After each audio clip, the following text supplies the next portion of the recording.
kwa mambo na Tuju, ni ukweli amebuy time kotini. Vyenye amebuy time kotini, na hajakuwa akilipa. Sasa the current administration ikakuwa maybe kuko na marafiki wako wenye alikuwa amekopa pesa, wakamsaidia kufanya nini? Kurecover the money. Sasa mimi hapa tunataka tujifundishe mambo kadhaa na mambo ya Tuju. One, kuchukua pesa na vitu zako zenye unafikiria ndizo ile kitu muhimu sana.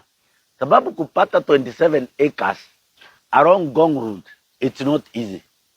Second, Tuju ameachilia hii loan yake ikaenda for 9 years. Na kwa hizo 9 years, hata tufanye hesabu tuseme aje, huyu mtu alikuwa na 2.2 billion. Ile plot yake ni about 27 acres.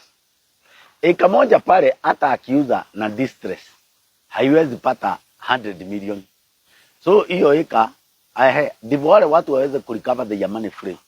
Lazima hiyo angeuza na less than maybe 50 million. With 50 million per acre, inge salvage the situation?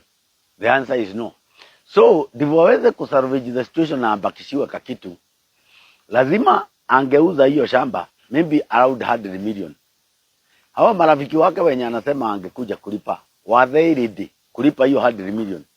Kwa nini Tuju akaanza kusema ako ready kulipa wakati already hao watu wamekuja na amekuwa play hide and seek?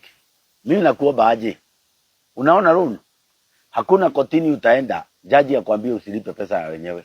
Unauliza waje, mnasuburiania nini? Kama mnasuburiania interest inakuwa reviewed, then unaambiwa utaweza kulipa aje.